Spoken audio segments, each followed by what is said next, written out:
Welcome to the Sniff Spotlight series. Today we have the privilege of speaking with Shifra Mendelovitz. She is the CEO of Act2 Interiors, and she makes SNFs, Skilled Nursing Facilities, Assisted Facilities, both look pretty, beautiful, and functional. So Shifra, welcome. Thank you so much for joining us. Thank you for inviting me. I'm very happy to be here. So tell me a little bit about Act2 Interiors. So Act2 Interiors is an interior design company that specializes in renovating and decorating and redesigning skilled nursing facilities, assisted livings, some other commercial properties, but I think that at this point, more than 50% of our business is devoted to skilled nursing facilities. So let's start from the beginning. How did you get into the interior design work? So that's the million-dollar question, which I've been asked so many times. And every time I answer, I say, really, this was not accurate. It really started before that. And it really started before that. So I'm going to start from the very beginning. I think that when you are a creative person, it starts almost from infancy. And I can remember being an infant, growing up in Israel, and we lived in a little home where it was surrounded by forests and overgrown fields, and I would disappear for hours, literally, and try to pick flowers that I thought would be beautiful, put together in a little bunch, a little bouquet. And then when I was in elementary school, I started drawing, and in high school I started painting with oils and take private lesson with artists.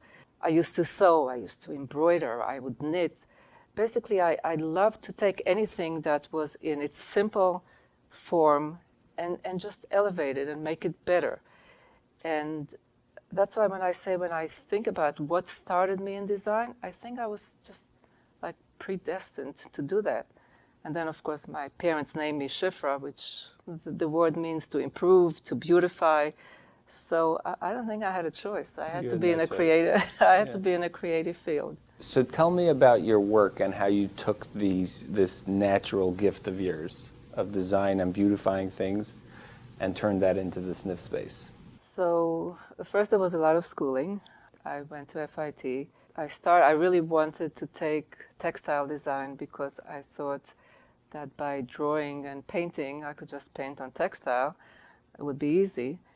And then I found out that most of the classes had workshops that were given on weekends. As an Orthodox Jewish woman, that didn't allow for that.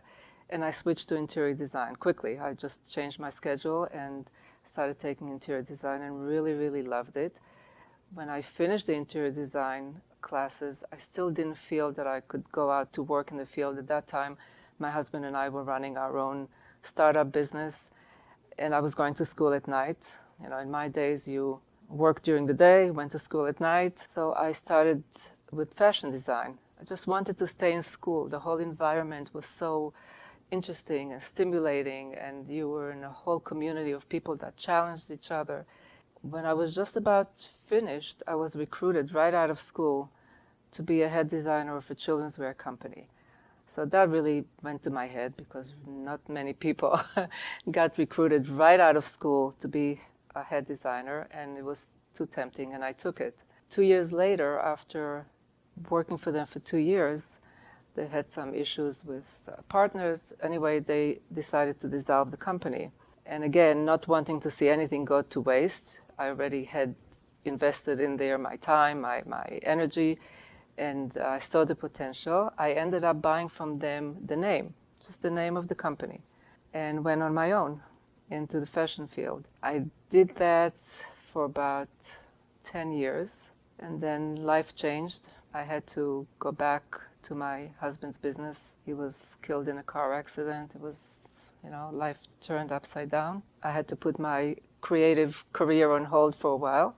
And then when one of my sons was old enough and learned the business and was able to take over, I went back to my first passion, which was interior design. So I started like everyone else with residential design. My clients we developed a relationship, a friendship, a trust, and they would just say if they had, let's say, a business that built office buildings, they would tell me, I want you to design my office building. or I want you to design my residential building. It was a natural progression for me. I just continued doing for them what they wanted me to do. And then one of them said to me, I just bought 5 nursing homes and I want you to design it. And I said, I really don't know much about nursing homes. This is a very specialized field. He said, don't worry, you'll do it. And I did it. So, and from then came another one and another one. And now I would say most of my business, 95% of it, is really commercial design. And now some of them want me to go back to do their residential, and I like that better. I'd like to stay in this arena. What made you shift to go to interior design over back to kids' clothing? The business changed a lot, the fashion business. Most manufacturing was done overseas, and it would mean that I would have to travel, because I started, when I gave it up, actually sold the company, it already started, and we held on to domestic manufacturing because I was not able to do the travel. I had a 3.5-year-old at home when that happened. And even the traveling that I used to do for my business, which was domestic travel, was impossible to do without somebody at home. I was in Plano, Texas to do private label with JCPenney's at least 5 or 6 times a year. And without having the support at home, that was not possible. What's unique about designing a sniff space? When you design for someone's home, you design for them. It's what they like, it's what makes them feel good. But when you design for commercial, which means a business, you have to understand that business. You have to immerse yourself in the makeup of that business, what makes it work. And people don't spend money, business people don't just spend money to make their office looking pretty. We know what it's all about. I'm going to spend money only to make more money. And if it's not going to bring me $1, I'm not spending 50 cents. So you have to learn the business. And this to me was intriguing because I'm first a business person and then a designer. And that gave me an understanding of how to tackle and how to understand what they want, what a business person wants when they spend money to make their spaces beautiful. It's not just about pretty. It's about how is it going to affect efficiency, how is it going to get me more clients, how is it going to draw people in, how will it make my employees more happy and more productive. And now with the skilled nursing facility, we all know it's all about the senses. I'm going to spend the money if it's going to bring people in the door. Many of them don't even, I shouldn't say that, but many don't even think about their employees, which it really affects in a big way also when they renovate. They want the bottom line. If it's going to increase my senses, I'm going to do it. Otherwise, it's fine the way it is. What would you say does bring people in typically? The first impression, I mean, we all know that. We are humans and we are so impressionable. People think that it starts from walking into a facility. It starts before you walk in. If you see a facility that has a manicured lawn, well lit outside, and everything is in place, and there is no junk around, and the parking lot, you know that this is a facility that people pay attention to. So if the outside looks good, I could only hope the inside does too. So now it's the next step. Now you come into a lobby. If it looks neglected and tired and shabby, what's the impression that you're going to get? I learn a lot from my personal life, so I'll give you an example. My mother was 80 when she had a hip replacement. Naturally, we were very concerned that she would rehab quickly and properly. So I did a lot of research and found the best place in Manhattan for therapy. We scheduled her appointment for when there was an opening in that place because we wanted her to have good therapy. Okay, she finished with the hospital. We go straight to the rehab place, and she comes in, she goes, that looks like a hospital. I said, yeah, but they have great therapy, you'll see. Okay, so we start with the therapy, fine, that goes well, and then take her back to the room to sleep. She goes, I'm not sleeping here. This is a hospital. Now, the place was clean. There was nothing wrong with it. It just looked too stark, too bare, too bright, the light was too harsh. It looked like a hospital. It looked like an operating room almost. So that taught me a lesson. It's the impression of that person that's going to either get them in the door or get them. She was already in the door, but she was out that same night. She didn't even stay there the same night.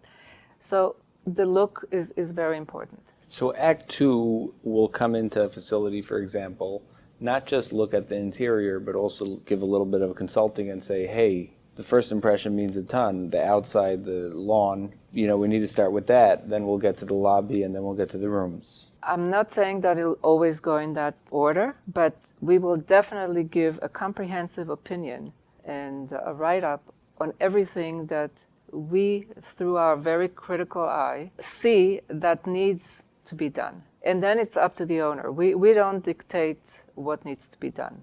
We give our opinion based on our experience, and then it's up to them to implement, and most of the time they do. I look at a space, I look at it through the eyes of the patient, the family, and I would advise the owner what I see that needs to be done. So how does that work? Because there must be many different cultures if you're, working on a SNF in Texas, or if you're working on California, there's different styles. Absolutely. How do you deal with that? Absolutely. You have to research, you have to study. There are many areas that I know already because I've worked there, but every time that I work in a new state, and not just in a new state, a new community. It could be in New Jersey, but hey, New Jersey is huge, and there are so many different facilities that cater to certain ethnic groups, and each one needs to feel that their customs is being considered, their sensitivities are being taken care of. I was just in Wyoming 2 weeks ago. I was never in that state, never did anything there. I researched the city, the population, the income, what culture they have, what are the people here interested in. The one thing that's very important is really do a little bit research of the competition. I've done many, tours in competitive nursing homes just to see what these people are dealing with and what they're up against. It takes a lot of research. So it's not like a cookie cutter approach, like some people think okay, you make one design, it would fit over here, it worked great, census is up in New York. Let's do the same thing in Texas, California, Chicago. Yes, if I could do that, my life would be so much easier. There are no two places that are alike. And people make that mistake when they have multiple facilities in many different states. And I love that line. Let's have a corporate look. Let's have a look that we can carry through. It doesn't work. Doesn't work. What works here doesn't work there. Right. So tell me like a success story of there was a rundown building or a building that even may have looked pretty, but it wasn't geared toward that specific clientele. So the success stories are many, fortunately, because so many of these places are so run down that almost anything you do is such a huge improvement. And, places can survive and even do well when they don't zero in particularly on their population, because there are other things. Let's not kid ourselves. It's not just design, as much as I would like to think, but it's not just design. The level of care is important. Personnel makes a huge difference. I'm not saying that a place cannot do well if it's not looking good. They do, but you see a huge difference when it looks good and when it zeroes in on certain things that the residents really care about and is important for them. The families are happier, they're not complaining so much, the staff becomes happier. There was one facility that we worked in Westchester that was so remote that there was no transportation there, and they couldn't get people to work there. They couldn't get staff. And after we finished, there was like a grand opening, and I said, you know what, why don't you tell all the employees that they can bring one friend? The owner called me back and he said, that was the best idea. I have so many applications, I don't have enough jobs. Like when they brought their friends and they saw where they're working, they also wanted to work there. It's a total picture. It affects everybody's well-being and their mood. Especially with staffing being the biggest challenge right now. What would you say, are there any specific design elements that you would say might be like cost effective and efficient? So you just touched on all the things that are important in design. They have to be efficient, they have to be cost effective, they have to be practical, they have to be maintenance free, if there is such a thing, or very little maintenance. Then they have to comply to different codes in different places, obviously. And did I say beautiful? And it has to be beautiful. So all these things come to play when you design. It's not a one-faceted process. You have to look at all all of that. And also the important thing is, where do you spend money first? What will give you the most returns? So, in short-term rehab, it's the rehab room itself that needs to be state-of-the-art and really attract people. Because people today have choices, and each function of the facility, whether it's short-term, long-term, memory care, has to have its own unique attention and design. With materials fluctuating tremendously in the market now, have you seen like a big shift in some of the SNF owners and operators of being like, hey, let's hold off?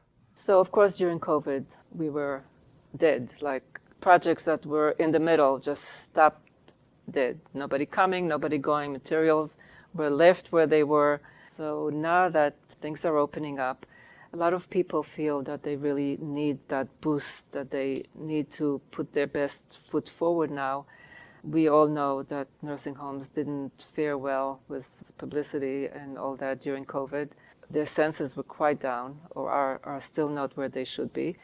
And they need to do something to start, first of all, gaining people's confidence, and also to attract them to come back in. So we do have a strong need and a strong demand to redo many facilities right now, which is good. But on the other hand, we have the challenge of getting materials. This is like a bit of a nightmare. So now, aside from it have to be cost-effective, efficient, compliant, and all the things that we said, it has to be available. So are there any specific color palettes or textiles that have more of a calming and soothing effect? Sure. There's a whole science and a lot of research that go into what colors evoke what sense of emotion and good feelings. So the soothing colors are the colors that we favor, the greens, the blues, the aquas. And then there are also colors that provoke hope and brightness and happiness, like the oranges, the yellows, and even a bit of a red. But these colors you really need to use with moderation, because it also can energize people. And if you have a population or a patient that's a little bit hyper, which a lot of elderly people are, especially those with memory issues, then you don't want to overstimulate them. So again, knowing your population and using everything in balance, in a proper balance, not to make it too plain and not to make it too full of energy where people become hyper. Right. From the colors. It has to be a composition, and it's never one thing. It's almost like gourmet cooking. You have so many little different ingredients, and you think that this 1/8 of a teaspoon of that spice, is that really going to make the difference? And yet, when you have the total composition, everything counts. Design is the same. That touch, that flower, that accessory, that painting, everything adds to a harmonious picture that aims to make people feel good. And feeling good helps and promotes the healing process. Great. What factors come into place when you're designing a psychiatric ward, for example, and you have to deal with both the design side and also the safety aspects? So that is a whole different science. Furniture have to be very safe. Everything has to be bolted to the walls, no sharp edges, nothing that they can remove, nothing that they can break apart. A lot of it is molded plastic, even the furniture, light fixtures, door handles, nothing that you can hurt yourself on. So this is something that lately I've been studying quite a bit, because unfortunately, I think with COVID and all that, and a lot more people end up in these facilities now. There's also a lot of drug rehab facilities that we have to take into account this safety issue as well. Right. So what was some of the weirdest requests you've been given? Many facilities are creating outdoor spaces for visitors. So I get to do things that I really love, like exterior and landscaping, which brings me back to my flower days.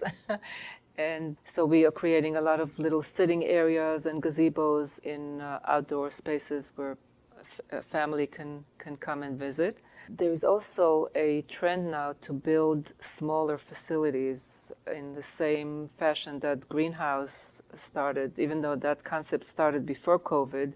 A lot of larger chains are embracing that trend. Originally, it was brought about to make the space for seniors more home-like rather than large institution, large buildings where they didn't feel really at home. So they started building these smaller homes in a community with some centralized areas. But now with COVID, this became even more of a trend because it's so much easier to contain diseases. And during COVID, really, these people fared much better than the large facilities. So whereas before, how many beds did the facility have was like, oh, there are a lot of beds, great. Now that's not the aim anymore. Especially in new construction, smaller is better. Is it difficult to integrate the design with the medical equipment? They sometimes get in our way, yes. I have to fight with them. It's not hard. We have to work together. And that's one thing that is very important in many aspects, like even in therapy rooms. I would not attempt to start a rehab room without speaking to the head of rehab. I don't know what they need. I don't know what equipments are necessary for this particular population. So I have a conversation with her. She would give me her wish list, and then I'll try to lay it out and make sure that she gets all this and that each one has the connection, the electricity, whatever power it needs, and so on. So Shifra, what is your approach in the difference between when you're designing a short-term care unit, a long-term dementia or memory care unit? Okay, so each one is unique and the approach needs to be different. So for long-term, really, this is their home. So you want to make it as comfortable and as homey feeling because this is where they're going to spend their time. And you want to create areas that are that foster community so that they are engaged with each other because these are the people that they'll be talking with and living with for a long time. So it's important to have residence lounges, communal dining rooms, game rooms, things that allow people to gather and to be with each other. When you design short-term rehabs, it's more like you want them to look more like a comfortable hotel. And with emphasis on business also, on being able to work.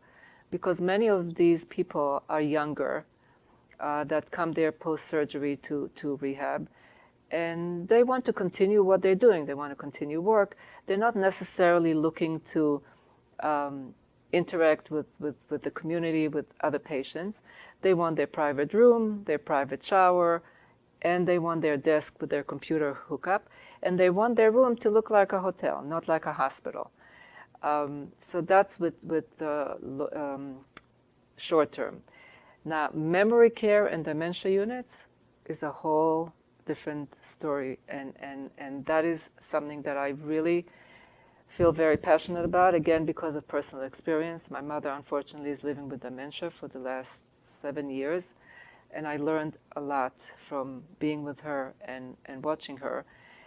So when you design dementia units, first of all, you try to design them as a circle, where the core has areas for them to sit and do things, but that when they walk around, they're not hitting dead ends, like doors. Because when you understand that these people are living in a secured unit, meaning it's a locked unit, they're not going out, they're not coming in, it could be very confining when you walk from one end to the corridor and you hit a dead end and you want to continue. They don't realize that this is a door and they just want to continue. So, and they become agitated if they can't. So having them go around in circles is a little better.